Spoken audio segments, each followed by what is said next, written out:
자, 우리 영성 심리로 읽는 창세기 강의인데 오늘 그동안 보니까 60몇 과를 했어요. 그죠? 그러니까 앞에 무수한 많은 이야기를 했는데 오늘 이제 창세기 28장 뚝 들어가면 이제 지난 방학 동안에 다 잊으셨죠?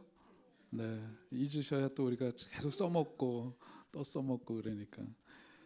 자, 그래서 오늘은 영성 심리, 이제 좀 흔치 않은 언어잖아요. 영성이라는 말도 들어봤고 심리라는 말도 들어봤는데 같이 합해서 이제 영성 심리의 눈으로 본다. 그러니까 우리 어떤 영성과 심리에 대한 그런 좀 이해를 다시 한번 좀 할 필요가 있을 것 같아서 오늘은 그 창세기 본문 읽고 말씀 들어가서 영성 심리의 눈으로 재해석하는 그런 작업보다 기본적인 영성 심리에 대한 이해를 조금 다시 하고 그렇게 한 다음에 우리 처음에 이제 시작할 때 그랬지만 뭐가 필요해요? 우리가 마음 공부가 필요하다 그랬습니다. 그죠? 우리의 마음 공부가 필요하다. 그 마음 공부가 필요한 이유 그리고 어떤 마음 공부가 우리들 속에 필요할까 이런 이야기 오늘 첫 시간 다시 이제 본받게 되어서 그런 개괄적이고 개론적인 얘기 좀 나누고 오늘 이 시간 강의를 하려고 합니다. 자, 영성 심리에 대한 이제 기본적인 이해에서 우리가 영성 그러는데 영성이 뭐예요? 근데 spirituality라고 하는 영성. 영성을 이제 사전을 찾아보면 여러 가지로 얘기를 합니다. 이게 사람들이 저마다 여러분 구원에 대해서 얘기를 하면 구원에 대해서 얘기하면 다 알죠, 그죠? 구원이 뭔지는 아시죠? 자신 없죠, 또 이렇게 얘기하면. 구원 그러면은 똑같은 언어를 쓰기는 하지만 구원에 대한 이해를 물어보면은 저마다 다를 수가 있어요, 그죠? 그래서 성경에서 나오는 구원은 과거의 의미가 있고 현재의 의미가 있고 미래의 의미가 있습니다. 맞아요? 과거적인 의미에서 구원 받았다라고 얘기하는 과거 시제의 구원은 뭐예요? 예수님을 내 삶의 주인으로 모셔드리고 그분이 내가 그분을 믿을 때, 예수를 믿을 때 예수의 뭐를 믿는 거예요? 그분의 피의 공로로 내가 믿음으로 말미암아 죄 사함을 받는다는 것을 믿는 거죠. 그래서 나는 뭐예요? 그래서 그것을 일컬어서 구원을 받았다. 그리고 영원한 생명에 들어간다. 그래서 내가 언젠가 죽어도 어디 간다? 천국 주님 품으로 돌아간다. 그래서 나는 예수님을 믿었어요. 그래서 예수님 내 삶의 주인으로 영접을 했어요. 구원 받았다고 얘기를 해요. 그거는 과거 시제죠, 그죠? 현재적 구원은 뭐예요? 오늘 내 삶의 어떤 그 현장 속에서 하나님이 나를 하나님의 사람답게 성숙한 삶으로 인도하시고 영적인 성숙함, 성화의 길로 가도록 붙들어 주시고 인도해 주시고 내 삶이 곤궁에 처했을 때 강한 팔로 나를 붙드셔서 내 삶을 그 수렁에서 꺼내 주시고 그래서 바울이 시편에서 고백하고 수많은 사람들이 자신의 신앙 고백을 하면서 나의 현재적인 삶 속에 함께 주신 하나님의 그 구원 역사를 노래하고 찬미하고 그런 것을 우리가 성경을 통해서도 보고 우리도 그런 경험 속에 살고 있습니다. 그렇죠? 그렇죠. 미래의 구원은 뭐예요? 이제 장차 이 땅에서 삶을 끝내고 죽음이라고 하는 하나의 어떤 관문, 프로세스, 과정을 통해서 우리는 이 삶이 여기서 끝나는 게 아니라 영원한 생명으로 이어진다는 것을 믿죠. 그래서 내 삶의 호흡이 끊어지는 그 순간, 내 코끝에서 호흡이 멈추는 그때 우리는 어디로? 이 땅에서의 삶을 마감하고 이제 영원한 생명, 우리 주님 품으로 돌아간다. 미래적 구원. 자, 그러니까 우리가 구원을 얘기할 때도 네가 믿는 구원, 내가 말하는 구원 이게 서로 다를 수 있고 확인이 필요하죠. 영성이라고 하는 것도 사실은 여러 가지로 표현을 가능하고 그런데 일반적인 의미에서 영성이라고 하는 것은 기독교라고 하는 어떤 종교 테두리를 넘어서서 일반적인 영성을 말할 수도 있고 우리 기독교에서만 기독교적 영성은 뭐죠? 아주 쉽게 얘기하면 그리스도를 닮아가는 삶. 그것을 우리가 어떤 그래서 영성 지수를 얘기할 때는 우리가 얼마큼 예수 그리스도와 가까워졌는가 하는 것을 이제 가늠하면서 그런 표현이 가능하겠죠. 사전적인 의미에서 보자면 더 커다란 실제와 연결 혹은 합일되는 것을 통해서 내 자신이 어떤 커다란 자아에 이르게 되는 것, 그것을 영성이라고 얘기를 해요. 그러니까 기독교 영성만 있는 게 아니라 불교에도 영성을 얘기하고 타종교에서도 뿐만 아니라 일반적인 의미에서의 그런 영성이라는 말도 가능한데, 우리는 그 커다란 실제가 누구예요? 하나님이시고 예수님이시고 성령님이시죠. 그러니까 우리의 영성이라고 하는 것을 얼마큼 내가 그분의 실제와 합일되느냐, 하나가 되느냐, 얼마나 더 친밀한 관계 속에 살아가느냐, 이것을 통해서 우리는 그 사람의 영성을 가늠할 수가 있는 거죠. 그렇죠? 자, 우리가 쓰는 의미에서 영성이라고 하는 의미를 그렇게 생각을 하면서, 자, 그런데 우리가 영적인 어떤 그 건강함, 또 어떤 정신적인 건강, 이런 거를 한번 생각해 보아야 하는데, 영적인 건강성이라고 하는 것은 그런 아까 얘기했던 그런 지향을 갖고 예수 그리스도를 닮은 삶을 지향하면서 살아가는 삶, 그러니까 어떤 건강한 영성을 지닌 삶이라고 얘기할 수가 있겠죠. 자, 그런데 한편으로 뭐냐면 이 영성이라고 하는 것이 가만 보니까 이게 그냥 뚝 떨어져서 홀로 존재하는 게 아니더라 하는 거예요. 어떤 사람이, 자, 내가 지금 이제 나라는 사람이 갖고 있는 그 영성이라고 하는 것을 가만 보니까 이것이 그 사람의 정신적인 상태, 심리적인 어떤 상태와 이게 영향을 서로 주고받더라 그런 거예요. 이게 분리되거나 따로, 그래서 우리가 뭔가 영적인 그러면 뭔가 있어 보이잖아요. 거룩해 보이고, 그리고 어떤 육적인 것 뭐 이런 것을 이분법적으로 생각을 해서, 그것이 이제 헬라 시대에 가졌던 이분법적 사고라고 하는 게 그거잖아요. 영은 거룩하고 성스럽고 귀한 거고, 그 다음에 육은 속된 것이고, 이렇게 해서 분리적으로 하는데, 성경에서도 말씀하고 있는 것은 이것을 이렇게 분리적으로 보질 않아요. 아무튼 자, 이 영성이라고 하는 것을 가만 보니까 이 사람이 어떤 삶을 살아왔고, 이 사람이 갖고 있는 정신적인 정서적인 이런 것들과 밀접하게 연관되어 있더라 이거예요. 그래서 예를 들면 우리가 하나님을 얘기할 때, 하나님을 전에도 그런 질문을 했죠. 당신에게 있어서 하나님을 이렇게 표시해요. 세타. 하나님은 당신에게 있어서 어떤 이미지로 있나요? 그랬을 때에 많은 사람들이 뭐래? 할아버지. 할머니도 아니고 할아버지야. 왜? 예를 들어 할아버지. 어떤 할아버지? 인자한 할아버지. 수염도 좀 있으셔야 돼. 그리고 온화한 미소를 띠고 있고, 이런 할아버지 상을 하나님과 어떻게 연결시키죠. 그죠? 내가 갖고 있는 이미지가 하나님 형상 자체가 이렇게 나한테 생기게 된 이유가 뭘까? 이유가 있는 거죠. 이게 그냥 생긴 게 아니라, 어떤 사람은 하나님을 절대로 아버지라고 못해요. 왜 그럴까? 아버지와의 관계 문제가 있었기 때문에 그런 거죠. 자, 그러니까 이것은 단적으로 말해서 우리가 영성을 얘기할 때 하나님 이미지에 대한 얘기를 했지만, 이것은 뭐냐면 그 사람의 상태, 정서적인 혹은 정신적인 그 상태와 결코 분리될 수가 없는 것이더라 그런 거죠.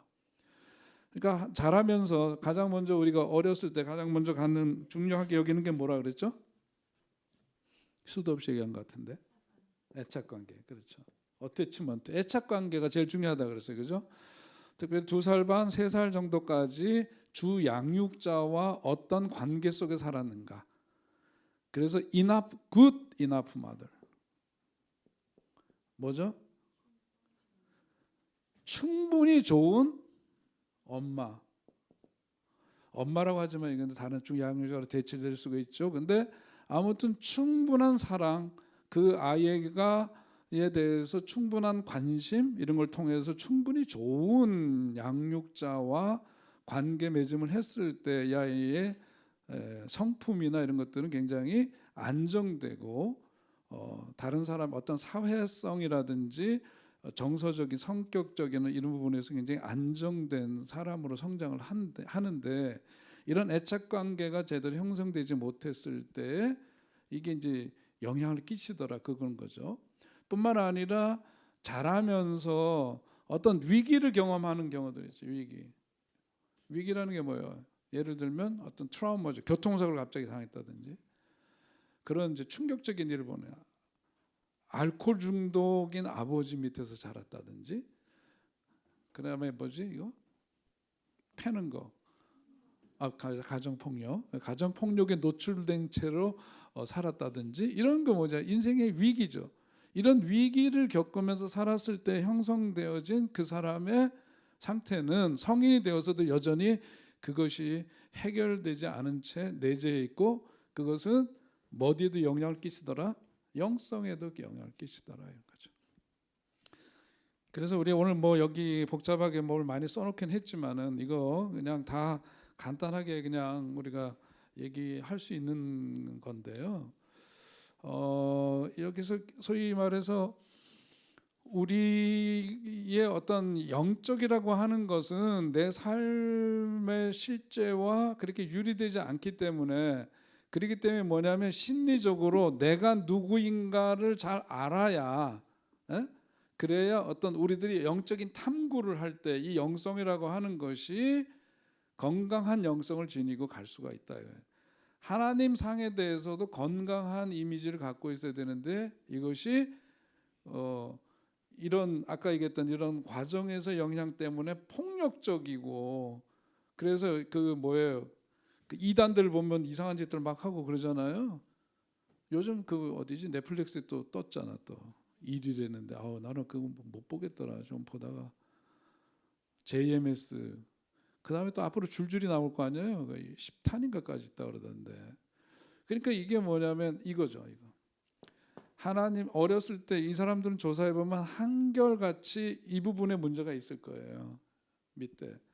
그래서 제가 이거 오늘 처음 들으신 분도 계시니까 이거 꼭 기억하셔야 돼요.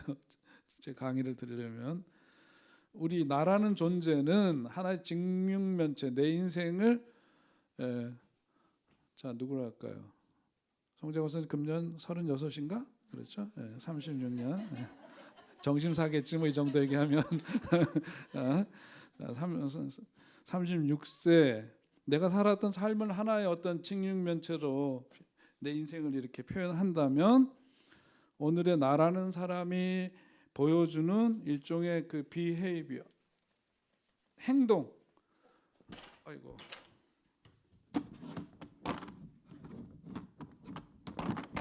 참 다루지 못하나 보다. 이게 얘가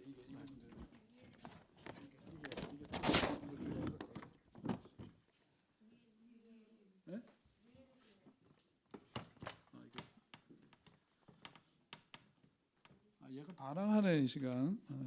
자, 이렇게 됐을 때 우리들의 언행, 모든 어떤 말과 행동으로 나타나는 이런 것들이 뭐라 그랬어요? 이 모든 이 전체라는 거죠.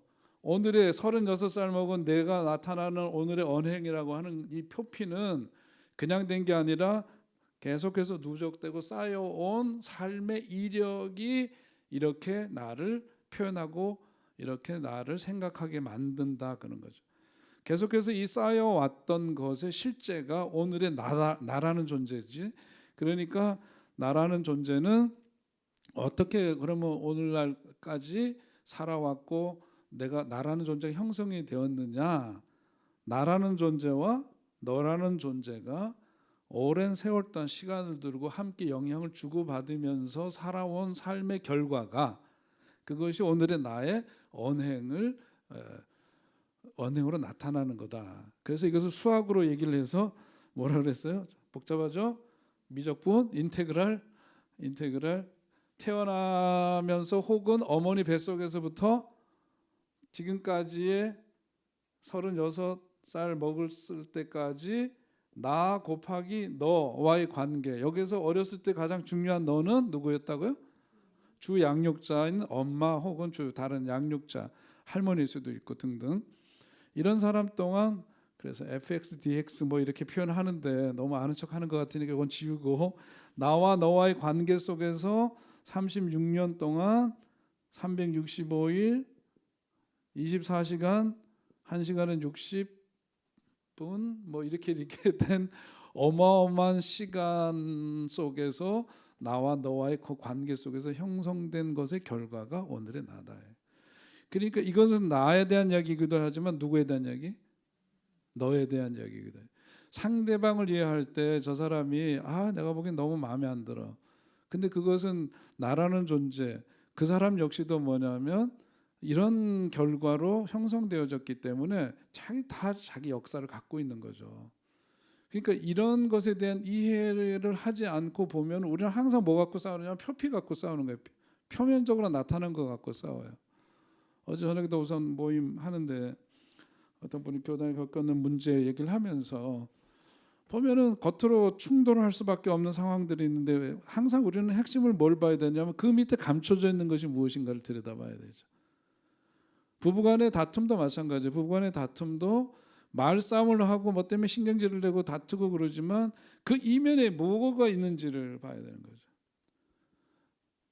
애가 학교 갔다 들어오면서 괜히 엄마한테 툴툴거린단 말이에요. 그럼 엄마는 기분이 안 좋으니까 이놈의 새끼 들어오자마자 왜 툴툴거리고 그래? 뭐리고 그러면은 애하고 엄마하고 그렇게 해서 이제 기분 나빠지고 서로 이제 감정이 나빠지고 그러는데 이 아이의 툴툴거림은 어디에 기인한 건지 배경을 보는 엄마면 그걸 저 녀석이 오다가 무슨 일이 있었나 보다. 무슨 일이 있었지? 이렇게 되면은 좀 달라지죠. 그죠? 그러면은 조금 캄다운 된 이렇게 좀 안정된 다음에 무슨 일이 있었니? 이렇게 물어보면 영철이 이놈의 새끼가 어쩌고 저쩌고 이제 얘기가 나오는 거죠. 그랬을 때 어떻게 해줘야 된대요? 대화법? 네? 꾸나 대화법 기억나시나요? 뭐뭐 했구나. 그래. 꾸나 대화. 여러분 이거 굉장히 좋은 비법이에요. 이거.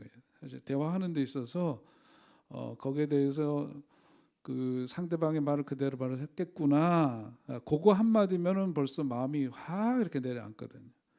그렇게 함으로써 이제 우리가 좀 더 편안한 삶을 살 수가 있는데, 자 아무튼 오늘 이제 우리 이야기로 돌아가서 보면 기독교 영성이라고 하는 것은 결국은 뭐냐면 이 일반적으로 심리학을 통해서 우리들에게 하는 것은 뭐예요? 정신 치료를 하고 심리 상담을 통해 가지고 이루고자 하는 건 뭐죠?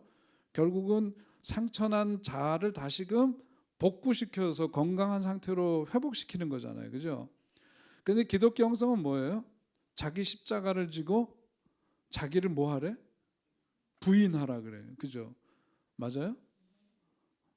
다른 종교는 아니시겠죠, 여러분들이? 기독교적 예수님이 가르치면 그런 거잖아요. 자기 십자가를 지고 나를 따르라 그리고 자기를 부인하라고 막 얘기를 하잖아요. 그리고 자기를 십자가 갈라디아서 2장 20절에서는 뭐라 그러죠? 나를 십자가에 못 박으라고까지 얘기하잖아요. 나는 죽는 거지. 예수님을 믿음으로써 나는 죽는 거를 가리키는데 정신치료는 뭐냐면 자기를 강화하고 자기 실현을 이루고자 그것을 하는 거잖아요. 그런 작업을 하는 거죠. 그러니까 서로 모순되는 것처럼 보이는데 그런데 그렇게 자기를 되찾고 하려면 어떻게 해야 돼? 지금 망가지고 왜곡되고 그런 자기 자신을 어떻게 돼? 이해를 해야 되죠. 자기 자신을 보지 못한 채 그냥 맡기면 안 돼요. 그래서 우리 이제 신앙생활에서 기도에 대해서 수도 없이 강조하고 그러지만 기도를 할 때에도 예를 들어서 우울감에 빠져 있고요. 자기 자화상이 왜곡되어 있는 채로 이 건강하지 않은 상태에서 기도를 하면은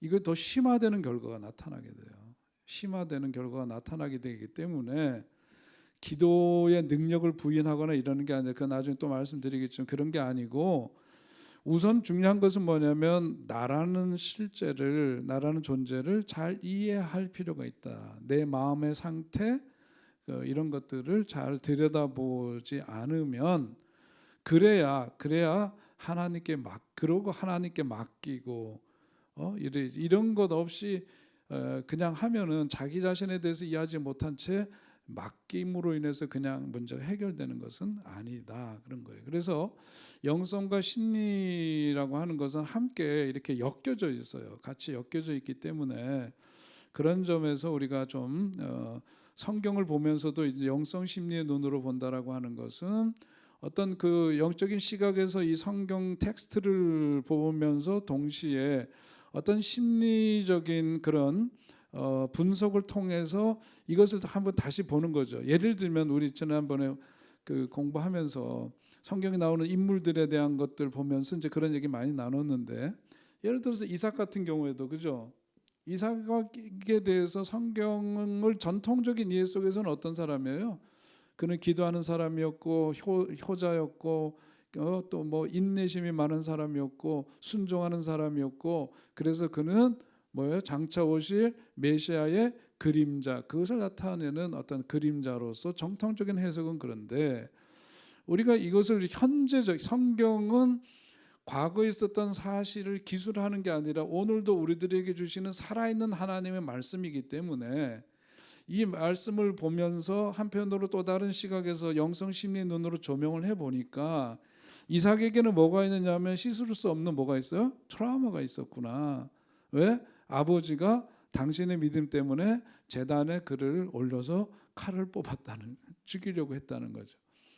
자기에게 있어서 소위 이제 그 자식과 부모의 관계, 특별히 아들과 아버지 그 관계 속에서 아버지가 당신의 믿음 때문에 자기 자신을 제단에 바쳐서 진짜 죽이려고 했다. 그것을 우리는 이제 아브라함이 믿음이 있었고 다 그렇기 때문에 해서 다 그걸 정당화하고 미화하고 그러지만은 그런 껍데기를 얘기하면 또 안 되지. 그런 걸 다 벗어놓고 실제로 들어가서 이걸 들여다 보니까 이 이삭이 갖고 있었던 그런 트라우마가 있었는데, 그 이후에 그의 삶을 들여다보면 성경이 자세하게 그의 삶을 다 기술하고 있지는 않지만 두 가지 일을 가장 상징적으로 그의 삶을 우리에게 전해주고 있잖아요. 하나는 뭐예요? 결혼한 이야기죠. 결혼한 이야기가 가장 상세하게 기술되어 있어요. 그러니까 이 삶의 회복에 있어서는 이 결혼, 레베카, 리브가를 만남으로 인해서 회복되는 어떤 일련의 과정이 있었다는 것을 보여주고 있고, 또 한편으로는 우물을 파는 그 이삭의 모습, 다툼이 있을 때마다 그것을 피해서 계속해서 이삭은 우물을 팠고, 근데 그 우물이 갖고 있는 상징은 뭐예요? 혼자 잘 먹고 잘 사는 게 아니라 그 우물은 함께 나누는 것이고 생명의 근원인데, 그런 이삭의 모습을 통해서 새롭게 조명해 보는 거죠. 이제 이런 것들, 이런 작업들, 이게 이제 영성 심리의 눈으로 성경을 재조명하면서 이것이 오늘 나에게서도 일어날 수 있고 일어나고 있는 그런 사건으로 현재화해서 성경을 새로운 눈으로 우리가 이제 한번 해석해 보는 거죠. 이거는 어떤 옳고 그름이 아니고 성경은 뭐예요? 신앙 고백서이고, 그것은 오늘의 내가 서 있는 삶의 자리에서 어떻게 해석하고 어떻게 보느냐, 거기에 따라서 얼마든지 성경은 우리들에게 삶의 길을 새롭게 제시를 해줍니다. 그래서 이제 이런 작업들을 해보는 거죠. 자, 그리고 뭐 다른 거 좀 어려운 이야기들이라서 이건 좀 전하도록 정리를 좀 여기 이쯤에서 하고요. 오늘 말씀 지금 이제 영성 심리의 눈으로 읽는 이 우리 성경 읽는 작업을 하는 이유, 이런 거를 지금 이제 설명을 드리면서 우리가 계속해서 뭐냐면은 추구해야 될 게 있다. 이 시간을 통해서 우리들이 좀 주목해야 되는 것은 우리들의 마음에 뭐를 길르라 그랬어요, 제가? 근육을 길르라 그랬죠. 심근을 길러라. 우리 육신도 뭐냐면, 제가 어저께 우리 안사 병원에 수술하고 한 달 만에 이제 병원에 처음 갔거든요. 그래서 선생님한테 이제 평가도 받고 앞으로 또 어떻게 재활해야 을 되는지 뭐 이런 걸 받고 그러는데, 결국은 뭐냐면 이게 이제 내 뼈 아닌 거를 집어넣은 거잖아요. 그것이 내 살과 같이 동화가 돼서 진짜 몸의 일부처럼 재기능을 하려면 한 1년이 걸린대요. 그리고 6개월 정도는 운전을 안 하는 게 좋대요. 그러나 한 달도 안 돼서 이미 열흘 전에 운전을 하고 다니시는 분이 계세요. 선생님한테 얘기는 말은 들었지만 뭐 본인이 감당할 수 있다고 하니까 하는데 힘이 있어야 되죠. 그죠? 건강은 하다는 건 결국 힘이 있어야 되는데 우리에게도 우리의 마음 이게 영적인 것과 관련이 깊기 때문에 마음의 소리를 우리가 들어야 된다. 우선 뭐냐면 기본적으로 배우는 일에 힘써야 돼. 오늘 이 쉐마에 오신 분들 훌륭하신 분들 여러분 젊고 늙고는 말이에요. 나이로 가는 말인 게 아니에요. 끝까지 배우기를 힘쓰는 사람은 젊은 분인 줄로 믿습니다. 예? 항상 배우기를 힘쓰는 사람들은 마음이 젊어요. 꼰대는 나이가 젊어서도 꼰대 소리 들을 수 있고 나이가 많이 들어서도 항상 젊게 사는 분들이 있잖아요. 그러니까 우리는 뭐냐면 사람은 자기가 배운 대로 살아요. 그죠? 자기가 배운 대로 살기 때문에 뭐가 필요해? 학습이 필요해. 계속해서 공부함이 필요해. 배우는 노력이 필요해요. 그래서 사람을 학습하는 존재다 그렇게 말합니다. 자, 그런데 우리가 살아가면서 이 마음의 근력을 길러야 되는데 심근을 길러야 되는데 이 근육을 키우기 위해서는 뭐냐? 마음의 소리를 들어야 돼요. 마음의 소리. 내 마음에서 들려오는 소리. 자, 우리가 그 심리학에서 얘기할 때 우리들의 마음을 세 가지로 얘기하잖아요. 이것도 다 배운 거예요. 오늘 처음 배운 것처럼 그렇게 표정을 짓고 계시면 대단히 무한합니다. 제가 이드가 있다 그랬죠. 이드, 그죠? 맞아요? 이드가 있고 또 뭐가 있어요? 자아가 있고 또 초자아가 있고 그랬죠? 이고, 슈퍼 이고. 이드와 자아와 초자가 우리의 마음이 있다. 우리의 마음이 이렇게 되어 있는데 이 가운데서 특별히 초자라는 게 뭐죠? 초자라는 게 뭐라고 표현했어요? 도덕성이라고 얘기를 했죠. 주로 우리한테는 뭘로 들려주지? 뭐뭐 하면 안 돼 이러는 거죠. 도덕적인 그런 가치를 가지고 계속해서 자기 자신에게 뭐 하는 거냐면 잔소리꾼이죠. 이게 우리 자신에게 잔소리를 합니다. 이게 스스로에게 잔소리를 하는 건데 그런데 우리가 내 안의 소리를 들어야 된다 그랬는데 내 안의 소리를 잘 들어보면 그 잔소리라고 하는 것이 내가 스스로 정립한 어떤 가치관이라기보다는 다른 사람이 내 머릿속에다가 심어준 계속해서 나한테 심어줬기 때문에 거기에서 형성된 생각들인지 아닌지 이걸 우리들이 좀 분별할 필요가 있는 거예요.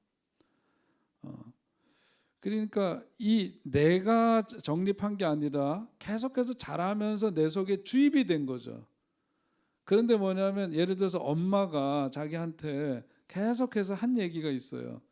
근데 엄마는 이미 같이 살지 않고 독립해서 살든지 세상 떠나셨다 하더라도 계속해서 그 엄마의 소리는 나에게 계속해서 그 소리를 내고 있죠. 그거에 의해서 이제 어떻게 되냐면 조종당하고 그렇게 살 수가 있어요. 이것이 물론 이런 생각들 나를 건강하게 해주는 거라면 상관이 없겠지만은 그렇지 않으면은 이제 마음에 뭐가 생겨? 불편함이 생기죠. 불편함이 생기고 그게 이제 문제가 되는 겁니다.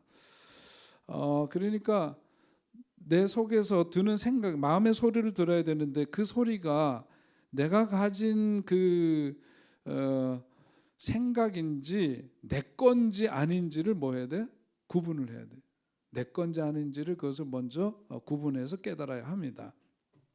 그러기 위해서는 뭐가 우리가 필요해? 마음 공부가 그래서 필요한 거죠. 이렇게 영성 심리의 눈으로 읽는 성경 공부를 하면서 한편으로 그런 마음 공부를 하면서 그걸 분별하는 거예요. 자, 이게 이제 기도를 하면 무조건 다 해결되느냐? 그런 것과는 달라요. 공부하고 깨달아져야 내 생각이 바뀝니다. 여러분 나를 바꿔주세요 기도했지만 딱 바뀌어져요 안 바뀌어져요? 기도 많이 했지만 그거 얼마 못 가거든요. 그죠? 다시 다 제자리로 돌아오고 제자리로 또 돌아오고 이런 것을 반복하면서 우리가 삽니다. 그렇기 때문에 이게 기도 자기가 공부를 통해서 자기 자신의 그 마음의 소리를 분별하고 그것을 알아야 그 다음에 어떻게 되느냐, 기도도 건강해지고 그러는 거죠. 생각이 건강하지 않은 우울한 상태, 그럴 때 기도를 하면은 어떻게 되느냐, 건강하지 못한 생각이 그 기도를 통해서 더 부풀려져요. 그래서 전에도 한번 얘기를 들었는데, 우리 뭐 떡볶이를 뭐라 그러지 그걸?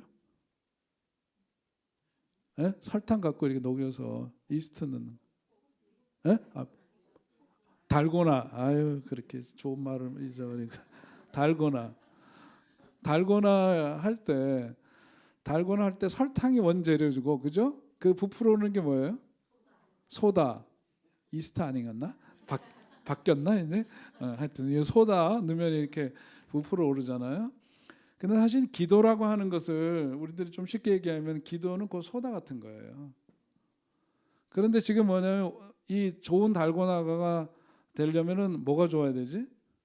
원재료가 좋아야 돼. 원재료가 뭐예요? 설탕이에요. 설탕이 원재료가 좋아야 되는데, 이게 지금 내 자신의 어떤 자아가 건강한 상태라면 기도를 통해서 건강한 생각이 부풀려지겠지만, 자기가 우울감에 빠져 있거나 성격 장애인데 기도를 하면은 어떻게 돼요? 불량품이 더욱더 양산되는 결과가 초래돼요.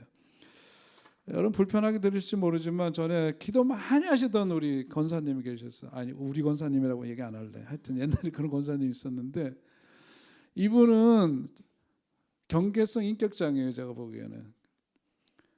그러니까 이거는 정말 어떻게 치료가 안 돼요, 이런 분들은. 자기 수틀리면은요, 옆에 있는 데 가가지고 막 귀에 있는 바로 뒤에 앉아가지고 막 져주기도 하고 막 그런 사람이에요. 누구도 통제가 안 되는 사람이에요. 근데 이 사람 새벽기도에 빠지는 법이 없어. 새벽기도 오면은 누구는 왔나, 어느 장로 빠졌나, 어느 목사가 늦었나, 이런 거 다 보고 앉아요. 그걸로 갖고 이제 심판하듯이 완전히 심판자예요, 심판자. 이런 사람은 기도를 하면 돼, 안 돼? 이런 사람은 기도하면 할수록 원래 이 원재료가 잘못되어 있거든요. 이 자아가 건강하지 못하게 돼 있어요. 그래서 일종의 성격 장애거든요. 성격 장애자가 기도를 열심히 하니까 더 강화가 돼요. 아무도 못 건드리고 아무도 손을 댈 수가 없어요. 저건 참 불행한 일이죠. 그렇다고 해서 그분의 문제를 이야기를 하면은 들어요? 적개심을 가지고 그냥 난리를 칠 테니까 그건 아예 그러니까 완전히 손을 못 대는 그런 정도가 되죠. 자, 그래서 우리가 건강하게 살려면 어떻게 됐냐? 마음의 소리를 먼저 들어야 한다. 그렇게 하고 자기 자신을 좀 이해하고 그렇게 해서 자기의 어떤 생각을 바꾸는 일, 우리의 삶이 바뀌는 일은 어떻게 돼? 우리 자신 한번 생각해 보면요, 아하, 이렇게 될 때 바뀌죠, 그죠? 내가 그것이 깨달아서 이해가 될 때 바뀌지. 그렇지 않으면요, 우리는 관성에 젖어서 살아가요. 다시 말해서 살던 대로 살지 절대로 안 바뀌어요. 의지만 갖고 되는 게 아니라고. 그래서 우리가 자기 마음의 소리를 잘 듣고 그것을 분별할 필요가 있다. 그러려면 어떻게 되느냐? 자기 마음에 대한 진단이 필요하죠. 그죠? 검진이 필요해요. 건강 검진을 우리가 몸이 어떤 상태인지를 진단하기 위해서 받듯이 마음도 그런 건강 검진이 필요합니다. 마음이 건강하다라고 하는 것, 신앙생활에서 그만큼 중요해요. 그래서 이 영성 심리에서는 그 사람의 이제 어떤 그 사람을 진단을 할 때 어떻게 보느냐면, 우리는 전통적으로 어떻게 이해가 되느냐면 죄인이냐 아니냐 이렇게 보잖아요. 죄인이냐 아니냐 이게 아니라 영성 심리론으로 보면은 아까 이렇게 해서 형성됐거든요. 삶이라는 게 이렇게 왔는데, 자, 이 사람에 대해서 우리가 그런 그 사람을 이해할 필요가 있고, 그러니까 죄인이다 아니다로 구분짓기 이전에 이 사람의 상태가 지금 어떠냐, 마음이 아픈 사람이구나, 마음이 건강하지 않고 마음이 지금 아픈 상태이구나, 혹은 마음이 아직 덜 성숙한 사람이구나, 이렇게 표현을 하죠.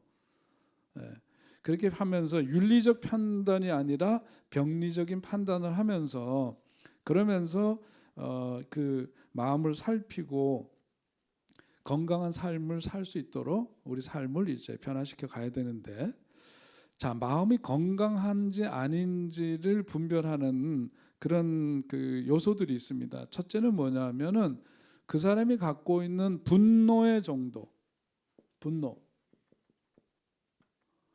분노 게이지가 얼마나 높은가, 이런 걸 가지고 가늠해 볼 수 있죠. 마음이 건강한 사람일수록 분노의 빈도가 높다 낮다? 낮겠죠. 맞아요. 낮겠죠. 반대로 마음이 많이 아픈 사람일수록 사소한 일에도 분노해요. 소소한 일에도 분노를 자주 합니다.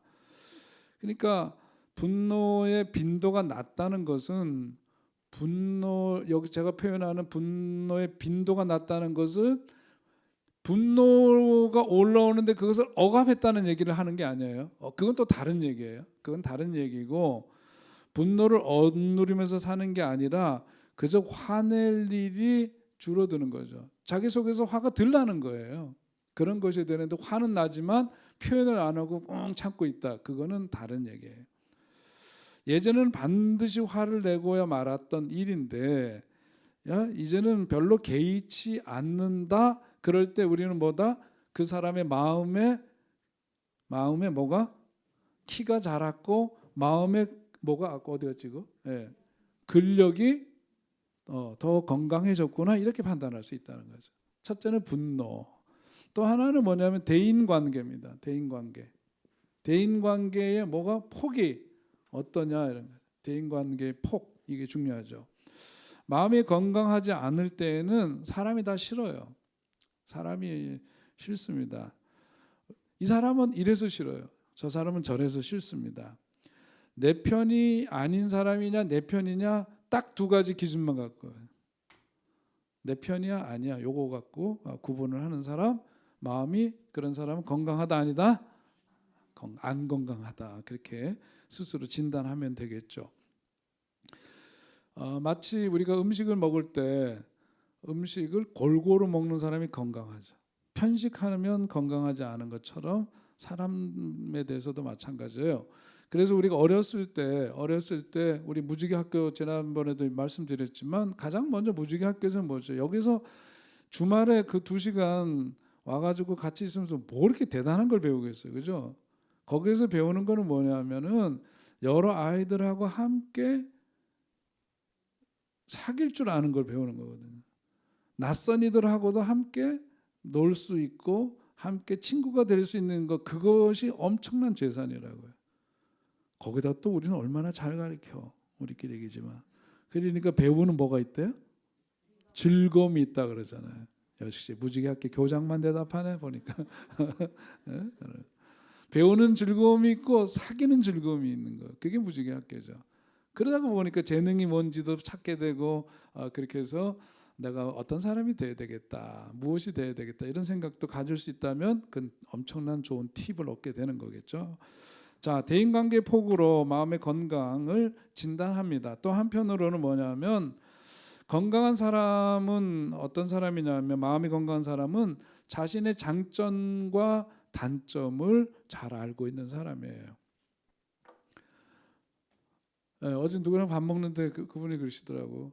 우린 뭐 말도 안 했는데 음식이 좀 멀지 않았다. 키는 작아도 달 건 다 다요, 이러면서 먹더라고. 제가 같이 목회하던 그 동료 중에 같은 이제 부목사 할 때 그 친구는 참 성품이 괜찮은 친구인데, 이 성품이 좋은 친구가 돌 때가 있어. 획 돌아, 사람이. 보통 때 그 사람이 아니야. 언제냐? 키 얘기하면 돌아요, 이 사람. 키 얘기하면 돌아. 키가 좀 작은 편이거든요. 작아도 볼 거는 다 보이지. 눈 작아도. 저도 핍박 많이 받았어요. 저랑 가까이 사는 사람한테. 당신 눈이 너무 작대나? 그래서 여보, 볼 건 다 보여. 웬 소리야? 여러분 자기가 갖고 있는 뭐 이제 키 얘기 그냥 예로 단순하게 들었지만 자기 자신의 어떤 그 단점에 대해서요 툭 치고 먼저 나가면은 다른 사람들이 이게 말거리가 안 돼요 그게. 근데 자기가 그것에 대해서 웅크리고 있으니까 누군가 별 의미 없이 했던 얘기도 그 말에 꽂혀가지고 어떻게 돼요? 3박 4일 동안 끙끙 앓잖아요 그게. 그런 마음들 그게 뭐냐 마음이 건강하지 못해서 나타나는 현상이다. 이게 장단점 자기 장점과 단점을 잘 아는 사람들이 갖고 있는 특징은 뭐냐면 어디 가서 척하지 않아요. 잘난 척하고 뭐 있는 척하는 사람들은 뭐냐면 자기를 그 페르소나 자기의 그 가식적인 그런 모습을 이렇게 포장해서 나타내는 거잖아요. 그 척하는 거 그런 거 그거를 이제 그런 거 하는 사람들은 마음이 어떻다?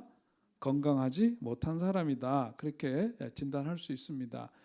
자, 이야기의 주제는 다 나로 해야 돼요. 너로 하지 말고 이야기를 들으면서 그 인간이 떠오르네 이렇게 얘기하지 말고 나는 나 자신의 장점과 단점을 잘 알고 있고 그것에 대해서 중요한 것은 뭐냐면 스스럼 없이 얘기하는 거죠. 네? 장점 단점에 대해서 그냥 자연스럽게 스스럼 없이 얘기할 수 있는 사람 건강한 사람이에요. 근데 혹시라도 그거 나타날까 봐 감추고 빼고 자기를 포장하는 사람은 건강하지 않구나. 네 번째는 뭐냐면 마음이 건강한 사람은 자기 문제를 다른 사람에게 솔직하게 말할 수 있어요. 털어놓고 이야기를 할 수 있습니다. 네, 그렇지 못한 사람들은 그걸 못하죠. 그래서 어렸을 때 사회성을 길러주면서 이것이 굉장히 중요해요. 강아지도 중요하더라. 강아지 산책시켜 보면은요, 다른 강아지들하고 이렇게 그냥 어울리고 그런 게 있고 어떤 놈들은 보면은 멀리서부터 막 짖고 물려고 난리를 쳐.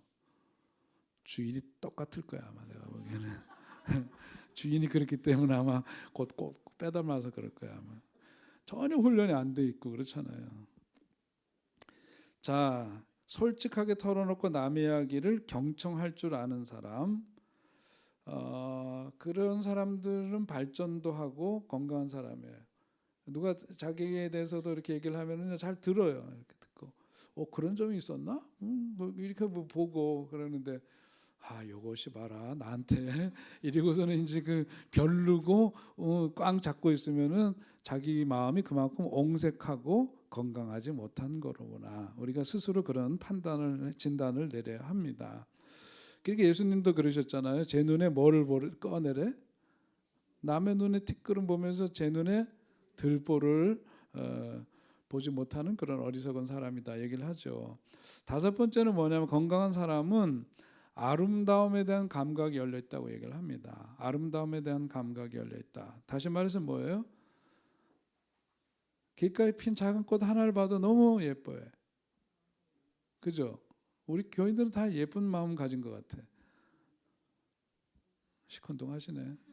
네? 우리 교회 들어오면서 뭘 보셔요? 전에 동백꽃 핀 거 보셨나? 내 방에도 동백꽃이 있어요. 네. 보려면 500원씩. 네, 여러분 우리 교회에 카페 꽃 이렇게 해놓은 거 보셨어요? 대답 없는 사람들은 안 보신 거예요. 무심하게 되는 아름다움에 관심이 없는 사람들 마음이 어떻다? 건강하지 않다. 이제부터 아니 강단에 있는 꽃 보면 어떤 생각이 들어요? 답을 줘도 이렇게 얘기를 못 하시네. 강단의 꽃 보면은 예쁘잖아요, 그죠? 사순절이라 짙은 보라색의 난이. 내 방에 그 지난번에 목회성 썼지만 그 동양난이 지금 얘네들은 지금 한 달 훨씬 넘었는데 아직까지 향기를 내고 있어요. 저는 아름다움에 민감하네요. 여러분, 그러니까 우리가 살면서 아름다운 것을 아름답다고 볼 수 있는 이게 굉장히 중요해요. 응? 이렇게 밤하늘에 별을 보고도 너무 저 찬란한 별을 보고서 감동받고 맑은 하늘 보면은 요즘 얼마나 미세먼지 많아. 그러다가 어느 날 청명한 하늘 보면은 이 봄에 너무 정말 가을처럼 청명한 하늘 보면서 너무 좋다 여기고. 예, 그런 감수성이 있게 되시기 바랍니다. 여섯 번째는 마음이 건강한 사람은 자신이 왜 살아야 하는지 무엇을 해야 하는지를 잘 알고 있다고 하죠. 자신의 인생을 의미 있게 사는 사람들입니다. 그렇게 하기 위해서 의미 있게 살기 위해서 자기 삶을 살아가고 또 사용하는 사람이죠. 마음이 건강하지 못한 사람은 항상 뭐냐면 죽지 못해 살아요. 예, 그런 마음, 시간을 그렇게 소모하면서 낭비적으로 사는 사람들. 마음이 건강한 사람은 뭐냐면 웃을 일이 많아. 객관적으로 웃을 일이 많아서 웃는 게 아니라 작은 것에 대해서도 흐뭇해하고 즐거워하고 웃고 그러는 거죠. 모든 일을 경직되게 처리하는 사람들 있죠. 얼굴이 굳더라고요. 그게 얼굴 근육이 뭐 굉장히 많다는데 아무튼 이런 얼굴 보니까 쉐마에 오시는 분들 벌써 이 원판이 다르잖아요.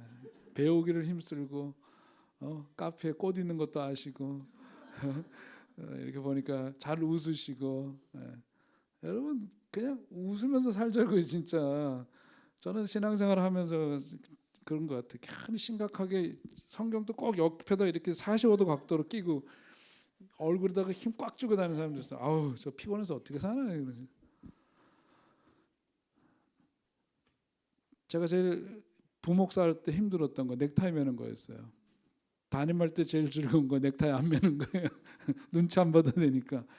왜냐면 전에 있던 담임 목사님은 산에 갈 때도 넥타이를 맸어. 그러니 부목사들이 그냥 어떻게 하면 좋을지 모르겠어. 어떻게 하면 좋을지 모르겠어. 왜 꼭 넥타이를 매야 되는지. 아무튼 웃을 일이 많으시고 그래서 그렇게 살아가는 삶이 건강한 삶이다. 자, 그러면서 아까 내 마음의 소리를 들으라 그랬는데요.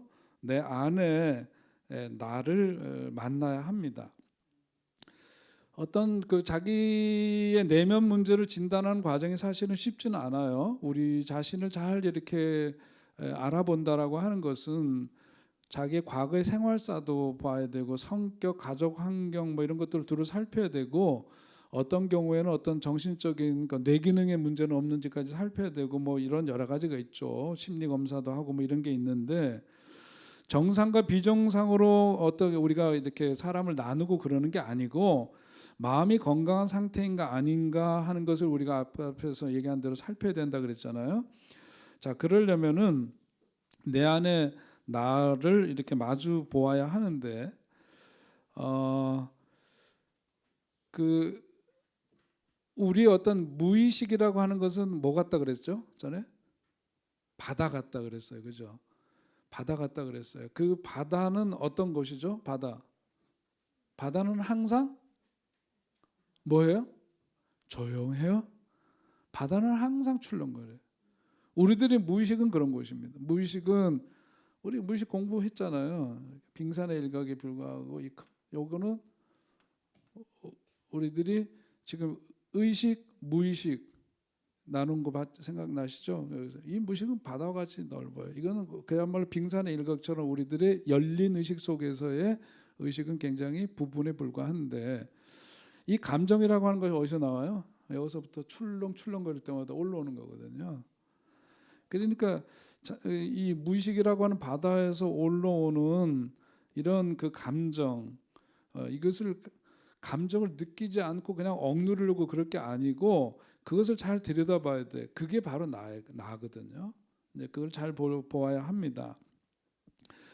그러니까 그 기도를 해가지고 감정의 기복을 적게 하고 낮추고 억지로 그렇게 하는 게 아니라 우리 자신의 어떤 그 감정 상태를 잘 이렇게 보면서 그것이 우리들의 감정이라고 하는 것은 부정되거나 억눌리게 되면은 어떤 성질이 있느냐면 그게 커지게 돼 있어요. 감정이.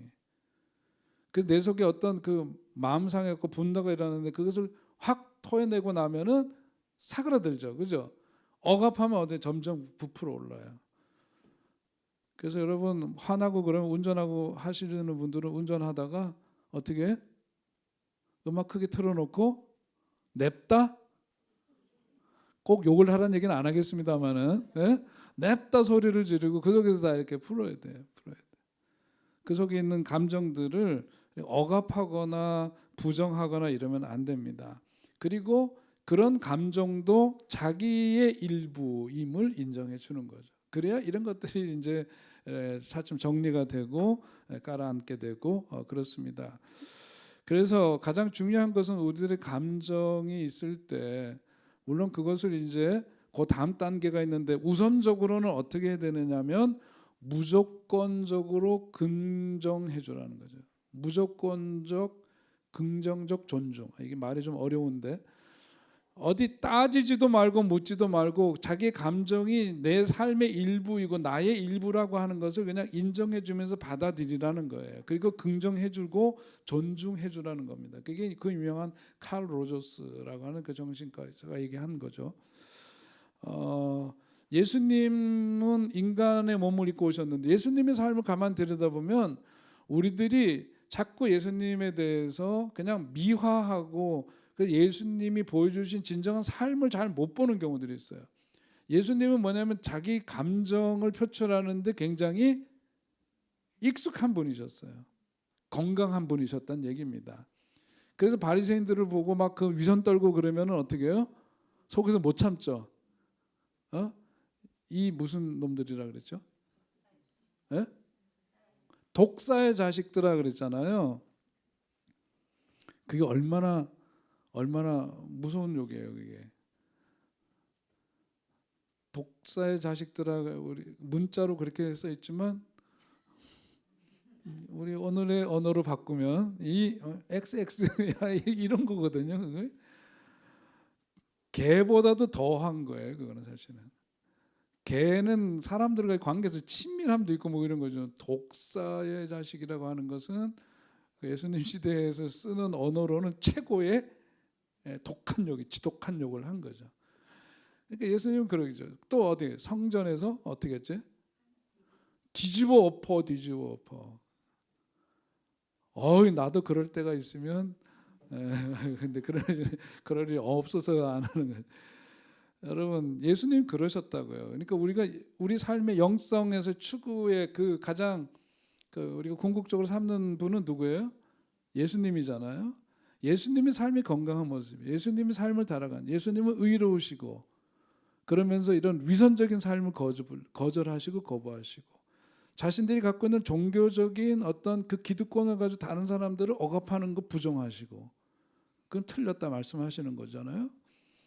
그럼 예수님 보여주셨던 이러한 분냄도 또 나사로를 보면서 눈물을 흘리시면서 안타까워하셨던 그런 마음들, 과부의 자식이 죽었을 때 거기에 대해서 함께 아파하시고 병든 자들 고치시면서 했던 그런 긍휼하시고 따뜻함이 있는가 하면은 어마어마하게 차가움과 매서움과 정말 무서운 면이 있었던 그런 분.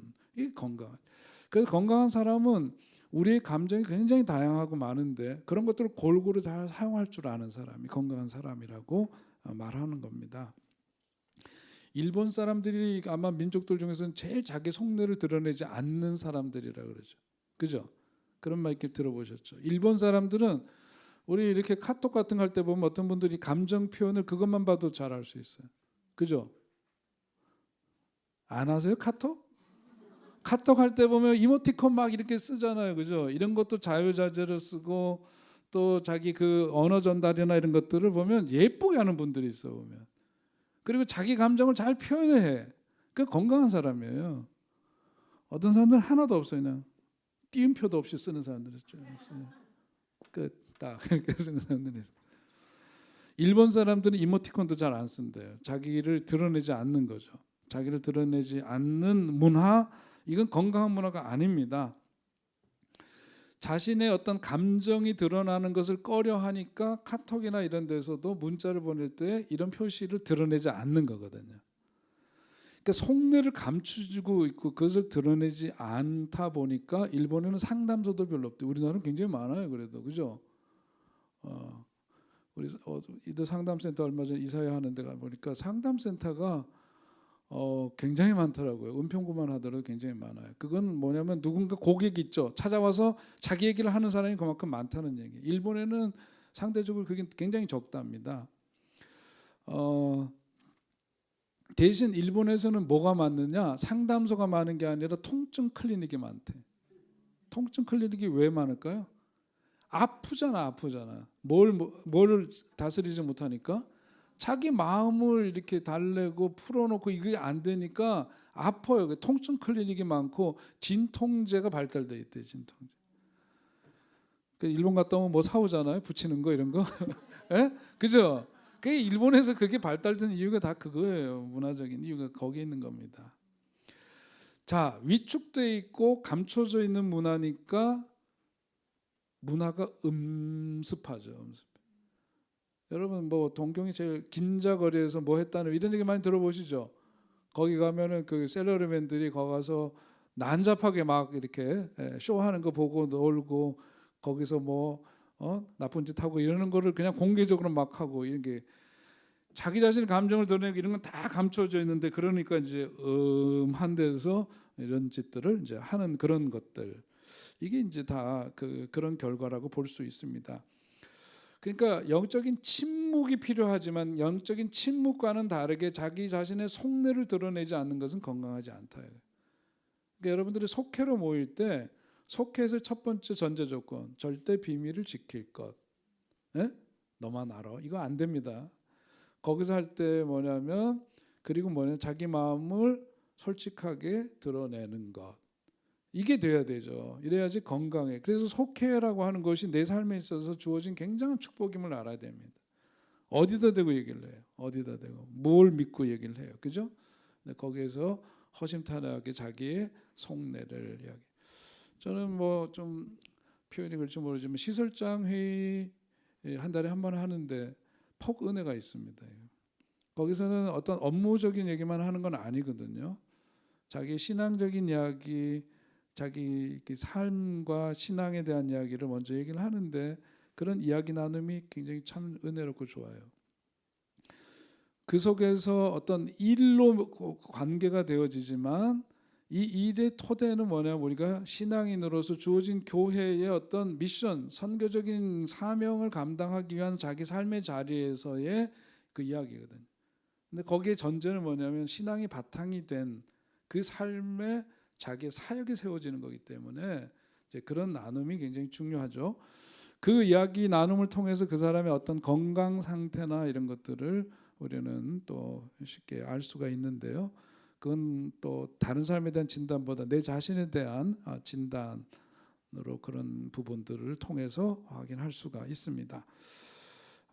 끝으로 오늘 시간 되었는데 마음의 균형이 맞아야 된다 하는 그 말씀까지만 드리도록 할게요. 세상에는 음과 양이 존재하는 것처럼 사람도 양면을 동시에 추구할 수 있는 어떤 통합적인 존재라고 얘기를 하는데 스스로 괜찮은 사람이라는 것을 인정하면서도 한편으로는 자기도 뭔가 부족하기 때문에 개선이 필요하다라고 생각하는 것, 이 양면이 같이 공존하는 사람, 균형을 이룬 사람이 건강한 사람이다 얘기를 하는 겁니다. 자, 여러분 한번 그냥 다른 사람들 의식하면 얘기를 못 하겠지만 스스로 생각할 때 퍽 자기는 괜찮은 사람이다 생각이 들어요, 안 들어요? 네, 대답 안 하셔도 돼요. 네? 자기는 개선해야 될 점들이 퍽 있다 그런 생각이 들어요? 네. 그것이 같이 존재해야 하는데 자 이것을 뭐냐면 자기 인정도 자기가 퍽 괜찮은 사람이라고 얘기를 생각하는 거예요. 또 하나는 뭐냐면은 자기 개선도 나는 좀 뭔가 부족한 데 있어서 개선해야 될 점이 있다고 스스로 여기는 거예요. 자, 이 두 가지를 놓고 보면 경우의 수가 몇 가지 생길까요? 네 가지가 생길 수 있겠죠. 그죠? 자기 인정도 자기는 스스로 괜찮다라고 여기면서 자기는 뭐예요? 뭐 고칠 게 없는 사람이라고요 생각하는 이런 인간들 이런 유형이 가능하겠죠. 그렇죠? 경우의 수로 보자면 두 번째는 어떤 게 가능해요? 자기 인정도가 높고 이거는 낮은 사람이 있고 자기 인정도도 높고 자기 개선도도 높은 사람이 있을 수 있겠죠. 그죠? 이것이 자기 인정도는 낮으면서 이것도 낮은 사람이 있고 이것이 낮으면서 이것이 높은 사람도 있고 그렇겠죠. 그죠? 예, 이런 경우의 수를 이렇게 놓고 보면서 제일 입맛 없는 사람은 어떤 사람? 자기 인정도가 높으면서 자기 개선도는 없다고 생각하는 이런 못된 인간들. 이거는 한마디로 밥맛 없는 분들 이렇게 얘기할 수가 있겠죠. 제일 또 좀 안 됐어요. 이렇게 생각하면 또 안 돼요. 뭐 자기 인정도도 낮고, 자기 개선도만 높아. 이런 삶이 재미가 없지. 우울하지. 내 탓이야, 내 탓이야. 이것을 일컬어서 뭐라 그래요? 전문 용어로 신경증 환자입니다. 되는 게 신경증 환자. 뉴로시스라고 하는 게 바로 이거예요. 이런 경우에 처음 얘기했던 사람은 되게 어떤 가능성이 높아요? 성격 장애일 가능성이 높아요. 캐릭터 디소더에. 근데 우리는 이런 부분에서 뭐가 필요하다고요? 끝으로 균형이 필요하다. 내 스스로 있는 그대로도 인정하면서 또 나 스스로 퍽 괜찮아라고 생각하고 한편으로는 이런 점 나도 좀 고쳐야 되는데 뭐 이렇게 그것을 인정하면서 자기에 대해서 긍정과 한편으로 개선 이것이 공존하는 사람, 건강한 사람이에요. 오늘 시간이 돼서 여기까지 하시고 자, 오늘 영성 심리에 대한 공부 왜 해야 되느냐 하는 것 때문에 시작한 말씀인데 우리 다음 주부터는 창세기 28장 초반부 조금 그 마지막 학기 했었죠, 그죠? 그거 다시 한번 리뷰하면서 창세기 28장 하겠고 이번 학기에도 문상인 권사님이 반장으로 수고하시고 그다음에 다음 주서부터 기도 순번 짜가지고 그렇게 해서 기도 하고 시작하도록 하고 방주는 계속해서 송반주가 해주시도록 하고 그렇게 하겠습니다. 되셨죠? 잠깐 기도합니다. 하나님 또 새 학기 들어서 오늘 영성심리로 읽는 우리 성경 공부 시간 가졌는데 하나님 우리 마음속에서 지워져야 될 것들 지워주시고 우리 마음속에 또 새롭게 내 삶의 변화와 성숙함을 위해서 필요한 것들이 있다면 또 우리가 잘 마음속에 새기고 내 삶에 적용해서 늘 우리의 삶이 주님 보시기에 성장하고 더욱더 성숙한 삶으로 자라갈 수 있도록 인도하여 주옵소서. 배우기를 힘쓰는 모든 이들에게 주님께서 은혜를 주시고 배우는 즐거움도 있게 하시며 삶의 변화를 통해서 더욱더 주님께 정말 가까이 나아가는 우리들 되게 하여 주시옵소서. 다시 만날 때까지 주님의 크신 은총이 우리들 모두에게 함께해 주실 줄로 믿사옵고 예수님의 이름으로 기도하옵나이다. 아멘. 수고하셨습니다. 네.